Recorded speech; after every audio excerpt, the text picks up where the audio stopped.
Greetings, everybody, and welcome to another episode of Pammy Out Loud. I'm your host, Pamela Walsh, and this is a podcast about finding community and making connections in life, in whatever ways that might be. Today, I am joined by a friend of my son's, actually, and it has a great story behind it. His name is Eric McLaughline. Eric is, welcome, Eric. We're glad you're here. Hello. Yeah. Eric is an Austin local. Were you born here in Austin, Eric? I was not actually. I was born in California, but I moved here when I was like 10. Yeah. So this has been home for a long time. Oh, yeah. And yeah. And anyway, I've known Eric for many years, as he and my son Bobby have been friends. And then recently, well, actually sometime this summer, Bobby was over and he said, and as I've talked about in previous podcasts, Bobby has some learning disabilities and some other special issues. And he does function independently and lives on his own. But he was at the house and he was saying, "Hey, Mom, my friend Eric made an Instagram post about me and it's gone viral." And I'm like, "What are you talking about?" And so I looked at the post, and the title of the post is called "The Curious Case of Bob's." And anyway, it is basically about how, one of Bobby's particular disabilities is called nonverbal learning disorder, which means he doesn't pick up on nonverbal cues, right? So when people want him to be quiet, he doesn't necessarily pick up on their looking away and they're doing other things. And so Eric actually made this fabulous Instagram post about what it's like dealing with that and how you connect with people and what it's like to be a friend to somebody who is in that situation. And it has now garnered almost 300,000 views, has been shared over 3,000 times, I believe. And it's really been, as a mom, it touched my heart and got me interested in watching and looking at some of the other things that Eric's been posting. And I just wanted to welcome him to the show and talk about what he's doing and, hear what's happening in your world, Eric. So welcome. Yeah, thanks for having me. It's good to be on the show. Things are good for me. I mean, I talk to Bobby every day, like every single day. I play video games with my friends and we get onto a little Discord channel and he hops in. We're always like, all right, Bobby's here, we're chilling. But yeah, the gist of the video is basically, there are times where I have to be like, "Bobby, stop talking." Like I have to do that because otherwise he just keeps on going and keeps on going. And when new people see this, they're always like, "Why are you doing that? It seems kind of mean." And I have to explain to them, like, I have known Bobby for like 15 years. And I know that the most effective way to just be like, "Okay, we need to get something done," and Bobby's talking, we just got to tell him like, "Hey, you got to stop talking." But it's not out of hate. It's not because I hate him. I love Bobby. That's just the way that it's done. Right. But, Well, yeah. and what he went on is he goes on to talk, and I will share the link in the show notes, but what he goes on is to talk about the point where somebody else realizes, like at first they're trying to be really extra nice with Bobby Yeah. and try to listen intently. And then they finally reach that point where they want him to just be quiet and they say, "Shut up." And and kind of the conclusion is that's when somebody really is a friend of Bob's, Yeah. is when they've reached that point that they're comfortable saying to him, "Shut up." Right, Bobby. But it's such a interesting thing because it's interesting to see people go. We just call it the process, is what we always call it. Because a new person will join the call and they're like, "Why are you guys being mean to Bobby?" And we're like, "You're stage 1 of the process. That's you right now." And then over time, they're like being super intent and listening to everything. And they're like, "Okay, I'm going to give him all the hearing that he needs." But then eventually, like, it's too much. It's like, "Bobby, stop. I need to do something else." But that's fine because that's how you talk to anybody. That's my point of the video is like, if you're really close friends with someone and they're being annoying, you say that. Yeah. And that's just the way that people talk to each other. Absolutely. And So. I just want to say, as my other son knew about the video and he hadn't told me about it. And he was like, Mom, I was scared that that was going to hurt your feelings. Mm, I said, no, not at all, because, what you want more than anything when you have well, for all of your children, but especially those with special needs or issues, is you want to know that they have quality friends in their life. You want them to have legit people. You don't want people that just put up with them, and so to right. me, that video really touched my heart in a very humorous way, yeah, that's the experience of being around Bobby, and he is really fortunate. I feel comforted by the fact he has friends who know him and put up with him and call him out on his stuff, just like we all need. That's what everyone needs. Yeah. No matter who you are, that's what everybody needs, is Yeah. someone to call you out whenever you're doing something that Yeah. you shouldn't be doing. Yeah. But yeah, he's great. He's great. There's Bobby is also like so funny too, because he will say stuff that nobody in any realm of the world would ever think about saying. And I'm like, dude, that was the funniest thing I've ever heard. And it's that's kind of the beauty of Bobby too, is that sometimes he'll like, because he'll, like I said, he rambles, but there are times where he'll ramble something that I'm like, that was like art. What this came out of your mouth. And it's amazing. So yeah. Well, thank you. Thank you. I want to talk to you about what you've been doing. And you have your own podcast. That's correct, right? Right. And it's called the Eric McLaughline Podcast, and you can find it on YouTube. That's right. What are you doing there? So basically what I'm doing is I've been doing stand-up comedy for the last like maybe a year and a half now. And I go out and I do these open mics and talk to people, meet people. And if anyone that I meet out there is interesting or just kind of stands out, I bring them over and we just have a conversation. And it's really just me meeting them for the first time. Some notable people I've had on was like Timmy No Breaks, who recently is like a really famous, he's actually a very famous comic now based on Kill Tony. Um, and I've had some other comics that have also gotten golden tickets on that show, and then just people that I've met in my life too, like my sister has been on it. You've met your sister before? Just once or twice. But, and then, some other folks that just pop in, but it's just a casual conversation. And then the videos online are mostly just whatever is on my brain that day. I'll just talk about it and post it. And if it's good, then I'll post it everywhere else. So Yeah, so I started going down the Eric rabbit hole. His Instagram account is Look It's Eric with an underscore at the end. And you can find it on Instagram. He currently has 78,000 followers, but we'd like to see those numbers go up. So go find and follow him. And I started watching some of them, and I always laugh because the angle is kind of half of his face. You're laying in bed. You're kind of it's like a this right here. That's it. This is it right here. I wasn't sure I was going to recognize you full face when I saw your full face, Right. Yes. But they are, I call them slice of life, humorous intakes. And I just went down. I started laughing so hard. You did some COVID ones that made me laugh about what, if the world came to an end, and going on, that that's would make right. me laugh about, what people would do when the world Yeah. came to an end. That one was very relatable because a lot of people I feel like are the same. Because basically the video was, if the world was going to end, I'd probably just have to hang out with my parents. Right. You weren't going to go out and have a romp in the hay, have a good Yeah, and it's like, no, you'd be. I'd like to go out with a bang, like a big party or do something crazy. But I know that as soon as I found out the world was going to end, I'd probably get a text from my dad like, hey, you got to be over here like at 1 and bring some ice. And I'm like, all right. I'm on my way, Dad. Yeah, I guess I'm on the way. So, what have been some of your most popular ones? By far the most popular one was one that I posted. I recently reposted it, but it got like 30 million views on. 30 million. Yeah, it was crazy. And it was a video about the Aztecs.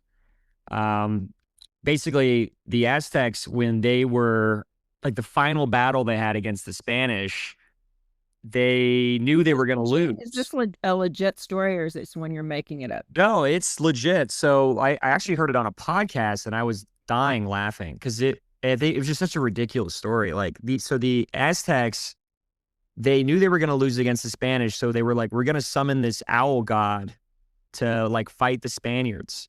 And it was just a guy on. It was just a guy. They gave him drugs and they were like throw him out in the battlefield and they were like, go fight him.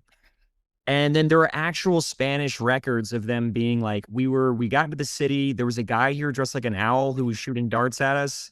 So we shot that guy. We kept going. And that video just blew up because there were so many people that also thought that was so funny. And then there were people who were like, oh, that's my heritage. And like what happened to the Aztecs were terrible. So then it started some debate. But that's the kind of stuff that just takes things off. Right. So, That's awesome. That's yeah. awesome. Where do you get your ideas? Or I mean, So like I said, it's mostly just whatever's on my mind that day. I post like maybe 2 videos a day on TikTok, and a lot of them are not interesting because, whatever's on your mind on any given day is usually not terribly interesting. But I do it pretty consistently enough that if I have a good idea or funny thing that happened to me and it does do well, then I start putting it on Instagram and other sources. But TikTok has just been like my brain dump essentially. So there's a lot of stuff I put on there that doesn't do that well. But then if it does, then I post it elsewhere. yeah. And then do you extrapolate as when you do your stand-up comedy? Do you get stuff that initiated on your TikTok? Pretty much. So Yeah. like anything that I'll think of, like I said, I'll make a video for it. And if it does well, then I'm like, I could probably do a stand-up out of that. But then there are some things that are more of a stand-up joke and less of a video joke. So there's a little bit of disconnect between the two sometimes. Right, right, right. So, okay, your background, you've been in Austin since you were 10. You come Right. from family, you have mom and dad, sister, Mhm. dog, cat. I got a dog. My background's a little weird though. I'm actually Brazilian, which is Was that crazy. right? Yeah. You don't My look Brazilian. No, I don't. I had a one video about that too, where everyone's like, "You don't look Brazilian." And I'm like, "No, I don't." But I am. I even have a passport. Let's see, I got it. Here we go, right there. Boom. There you go. Oh, look at that. Yeah, but I'm my mom's Brazilian, so Okay. she moved here when she was like 25, and she met my dad here, and then she decided to stay. So we go every year. I speak Portuguese and all that. But I'm actually going in January to see family. So Oh, that's cool. That's cool. Okay, yeah, so then you came here and grew up relatively in Austin after you got here in 10 when you're 10. yeah, California until I was 10, and then here in Austin. Went to middle school here, college, high school, all that here. Got it. Got it. And what are you doing now? Are you supporting you're not supporting yourself on comedy yet, are you? Close? Kind of a Are bit. you So really? I a little bit. I kind of a bit. Like I would say, yeah, Mystery. over the Doesn't last. that sound like such a mother thing? You're not supporting yourself yet, are you? Well, it's funny that you mentioned You have it. a real job, Eric. I do have a real job. So I sell mortgages also, which is my Okay. other job. And I do that independently, but I also the videos pay. Like if you can get pay from TikTok, Instagram, Facebook, that is a thing that works. And the videos are doing well enough where I can get money from that. That's And I would say, exciting. what's that? That's exciting. Good for you. It's Yeah, thank you. And over the last couple of months, it's been supporting me, which has been nice because the mortgage market isn't great. Hmm. But I mean, I still love mortgage and I'm not going to drop it. And it's my own little personal business that I do also on the side. But yeah, the comedy stuff is slowly taking over. And I kind of hope it does, to be honest, Right. because I think it's really fun. It's really creative. I can just go out and say whatever I want and it's good. So how do you do that? Like, how do you like? Okay, you decide I want to do stand-up comedy, and then where do you go? Do you go on? Oh, you do open mic type things. You go. How does that work?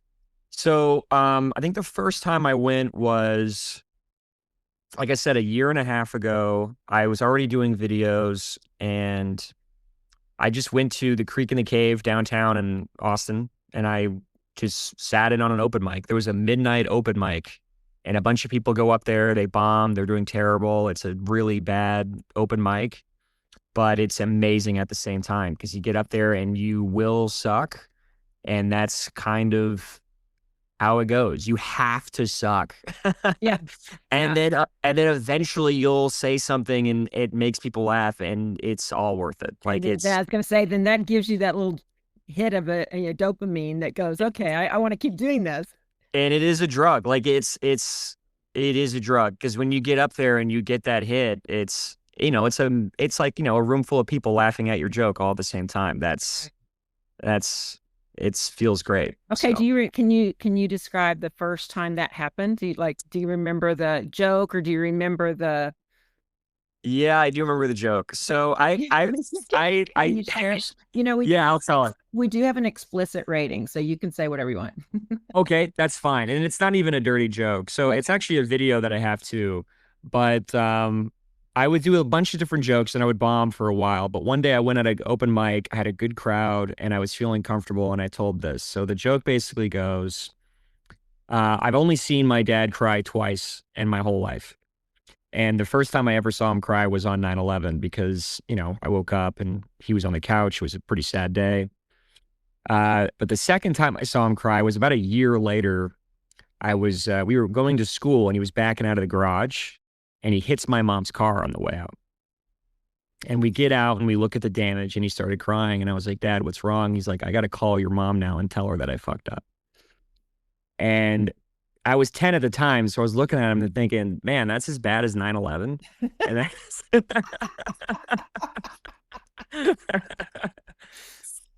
That's awesome. yeah. Right. So that was actually like one of the first jokes I ever wrote. That's Uh, awesome. but it's real. It's a true story too. Yeah. Yeah. Well, that's what makes them the best, right? When you Hmm. hit that you're, I think, real humorous. It's like one of my icons. You're not going to probably even know who this is, but Irma Bombeck. Have you ever heard of Irma Bombeck? I actually have not heard of that. No. Okay. She was a columnist back in like the 60s and 70s. So it was a newspaper. She was a writer. And she was probably the first female that ever talked about what it was really like to be a wife and a mother. Like Mm. everybody else was presenting the, you know, they do housework in their dress and their heels and their pearls, and we love being a mother, and the kids are perfect and their hairs are combed, and Irma Bombeck, someday you look her up, but she always talked about very much, in fact reminds me of kind of your take. It's just these really what's really going on in the home, and Mhm. just the kids are all over, you're just, try and that slice of life. I mean, what really appeals to people is because they can identify with exactly what you're saying, right? It's relatable. Yeah. It's relatable. It's relatable. That's the main thing that you start to realize with comedy is that sometimes it doesn't even need to be a big punchline or shock value. It's like as long as people relate to it, it's funny. I'm a big fan of Nate Bargatze right now, and I just, Oh, Nate's great. Yeah. yeah, and his ability, one, it keeps it clean. That's kind of nice, Mm. but also just you can just completely see everything that he talks about happening. In Yeah. their own house. Yeah, exactly. So, who were your comic inspirations? Do you have? Oh, it's Louis C.K. was number one for Mhm. sure. Um, he's just I remember I always wanted to be a comic when I was like 15, 14 years old. I remember telling my dad I wanted to do comedy and I would write jokes on a little piece of paper and I had like all of them saved in my house. Wow. So, And were you that kid in class that cut up all that cut everybody up, made everybody laugh, or you were I, more, into your head that you kept them private? I was definitely a joker. I would definitely get in trouble a lot in class. I definitely was that kid. Yeah. But I definitely also wrote a lot though too, and I had these little like ideas that I thought were funny. But it's sad to say my parents were entirely supportive of me doing stand up, but they were like, maybe get like a real job. I Um, understand. no, and I understand it too, and I'm actually happy that I waited until this point in my life to do it. Hmm. Because I do think I have a lot of understanding of what it's like to be a normal person and not just a comic. And I think a lot of what happens to comics is they're just hanging around comics all day and they're Mm. telling jokes all day and they forget what it's like to be a person. And That's interesting. Yeah, I think that's a huge flaw with comics is that they spend so much time trying to think of a funny thing to say and they forget just what it's like to live and like you said, have a slice of life. Do you think that there is one school of thought that many people that have become comics had these dark childhood and they're depressed and the Robin Williams type scenario. Do you think that there's truth in that, or you go, no, that's just a certain sector of the population?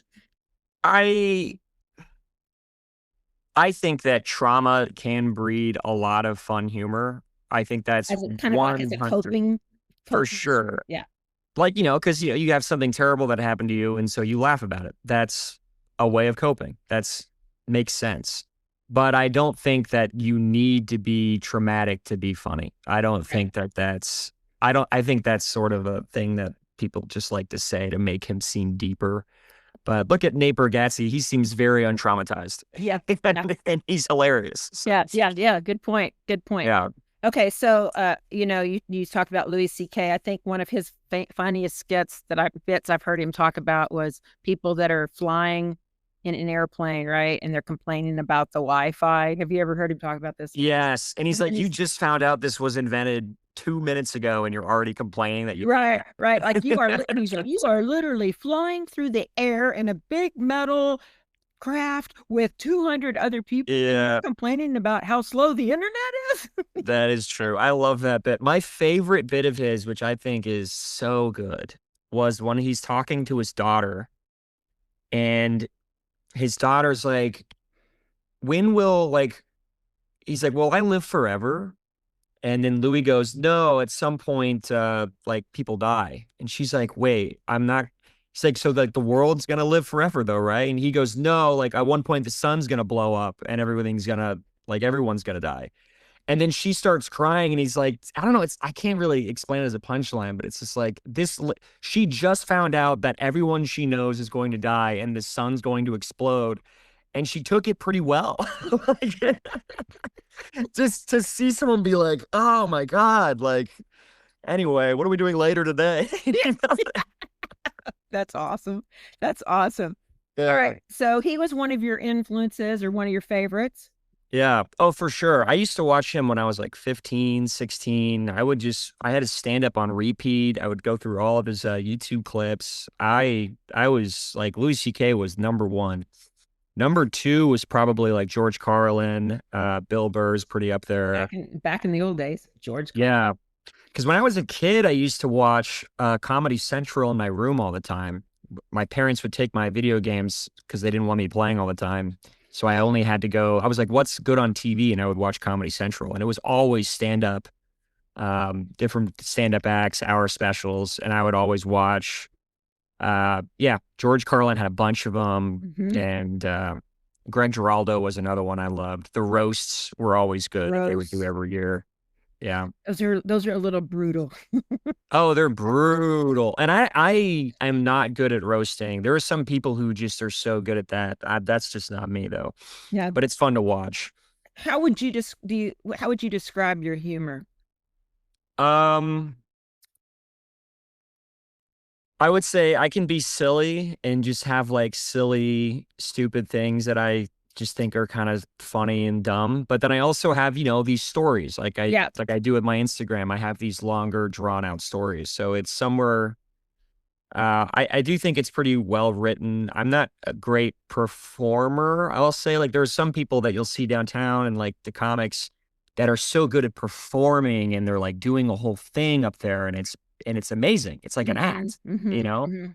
Whereas me, I feel like this sounds so douchey. I feel like I'm more of a writer where I just Yeah. write and then I'm like, I think this is a funny thing that I wrote down. You know what Yeah. I mean? Would you be interested in writing for somebody else, or you like it more? You know what I mean? Would you like? Have you ever thought, well, I'd like to write for somebody, or you enjoy the performance part of it?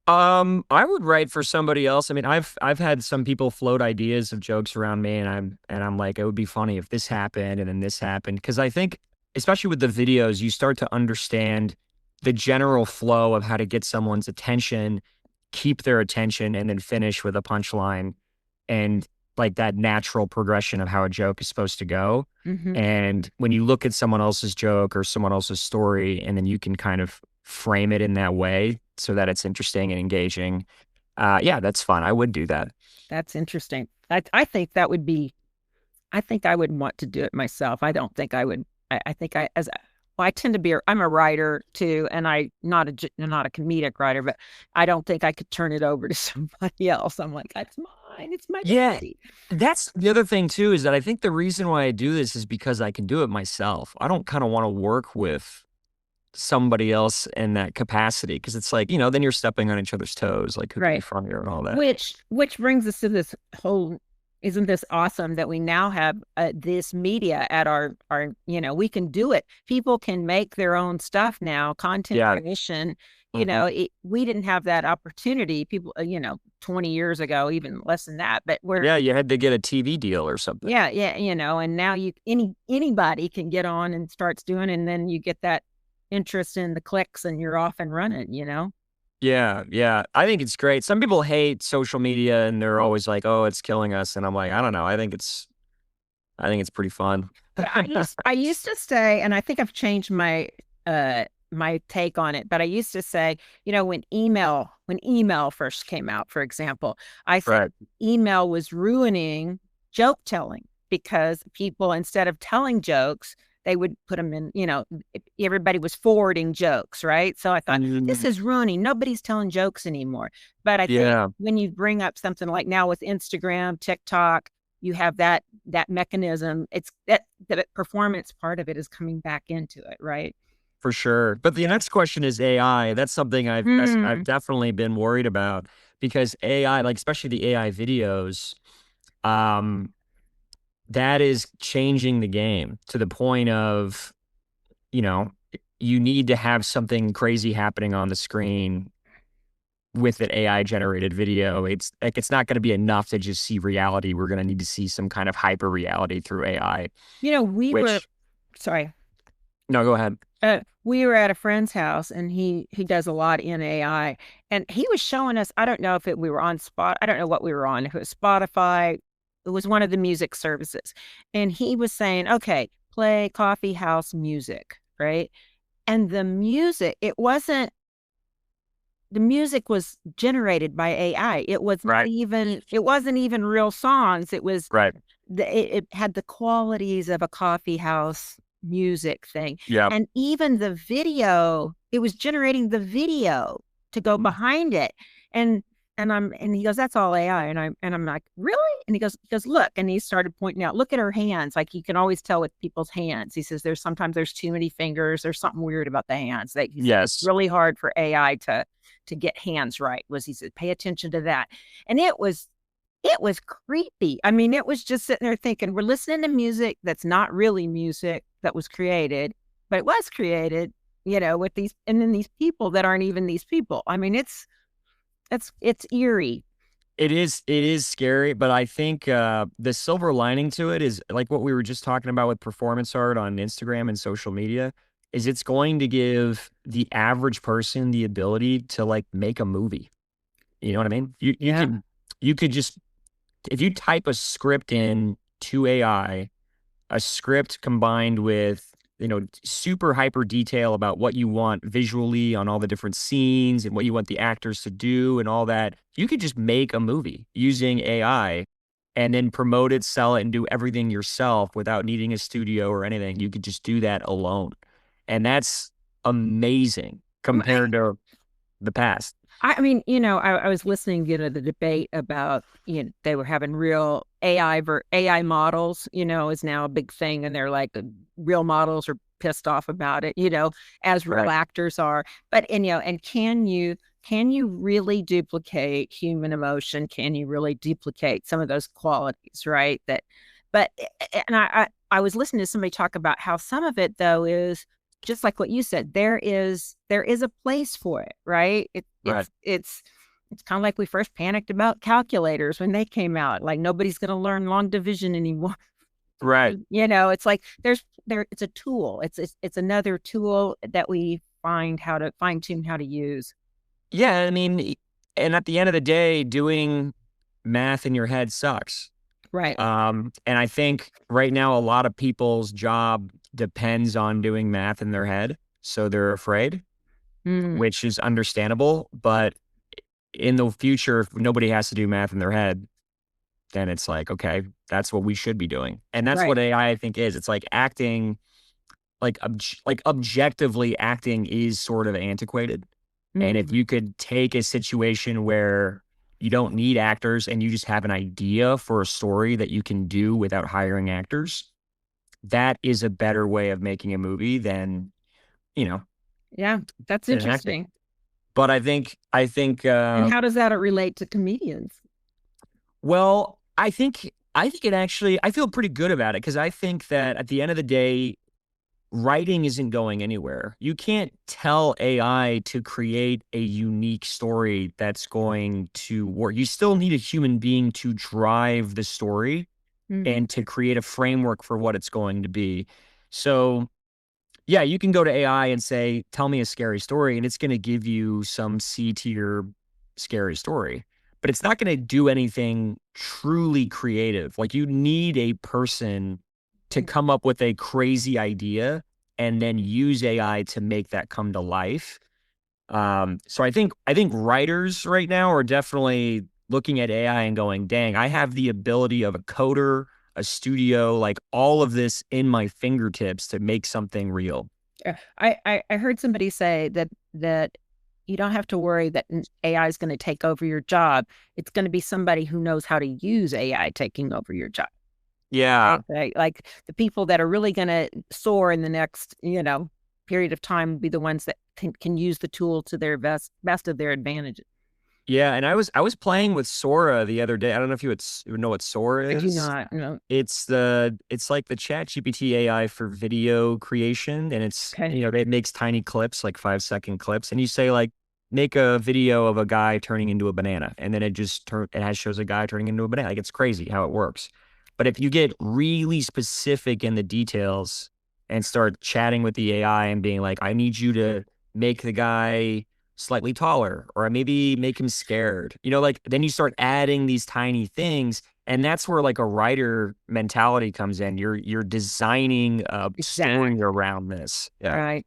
It's really interesting. I'm I'm very, very low end of the AI understanding, but our oldest son Austin is working a lot right now with AI in his company, and he was showing me one day. And of course, I know about Chat GPT. I know about a couple of things here and there, and he was explaining to me, and I thought this was just real interesting. So I wanted to share it. Was that he was there's Gronk, there's Chat GPT, there's Gemini, there's all these different things that are AI tools.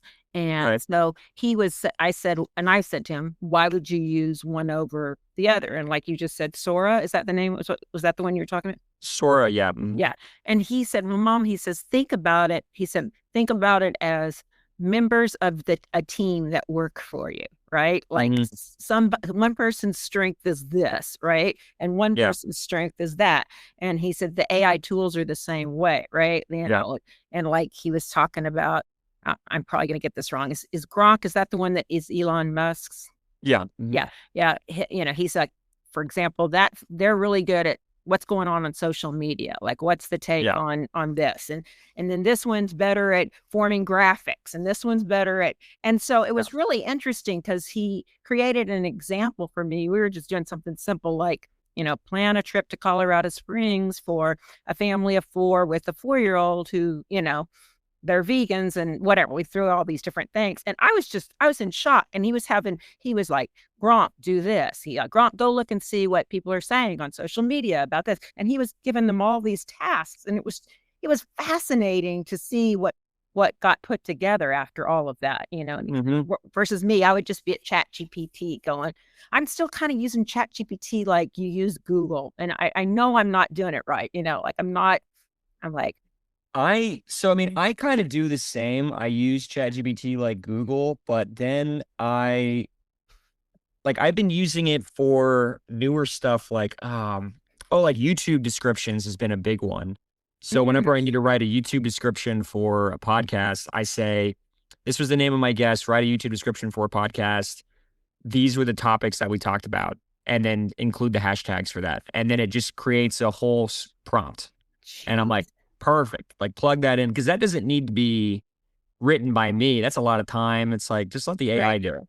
So that, titles, I'm trying to think what else I've been doing. Emails is a big one that a lot of people use it for. My friend of mine who's also a podcaster was telling me, she said, I generate my outline for my podcasts with it. Like I just say, okay, I'm interviewing this person and they do XYZ, or this is some information about them, and we want to talk about whatever we want to talk about. You create a catchy title for my podcast and give me an outline of things. And it blew me away. And she's like, Pam, you need to be using this. You need to be using this. Yeah, that's a good way to keep on track with like having at least, like you said, a track to stay on when you're doing a podcast. Like, all right, what are we going to talk about? This is my guest. This is what they do. Yeah, that's pretty smart too. Give me some questions, where should I go to? Yeah. Yeah. Yeah, just some low-key questions to bring up if, things hit a lull. But I've been using it a lot. The Sora one though is different because that one only does video making. So it just makes videos only. Is it a free tool, or you have to pay for that? It's free. Yeah, it's an app. I've been using it just to kind of see what's going on. And it's pretty interesting. What I've actually been doing is using AI to then make videos on AI. So I've been going on ChatGPT and saying, I'm using this AI to make videos and I want this to happen. How can I communicate with this AI in an effective way to make this happen on the screen? And then ChatGPT will go type this into that AI. And then I'll take that and put it into that AI. And then that AI will go, okay, I'll make the video now. So it's pretty crazy, but yeah. Fascinating. That's fascinating. Yeah. I encourage y'all to go to his Instagram account and follow him. Again, it's Eric with an underscore afterwards. And don't miss his podcast. I'm like, I need to tune into that and see what you're doing out there and who you're interviewing.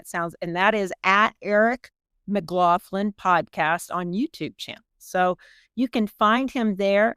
Eric, I'm so grateful for your time today, and it's so interesting to talk to you about this topic, and I'll be very excited to see what else you do and your slice of life humor. And most of all, thank you for being my son's friend. I am grateful he has such good people in his life. So, yeah, I appreciate it so much. Thank you so much. Y'all have a great day. If you have any questions, you can reach out to me at pammyoutloud@gmail.com, and I can forward them on to Eric, and you'll find him in the show notes. So thank you, everybody. And remember, keep speaking your truth out loud, because grit in your teeth gives you TMJ. Bye-bye.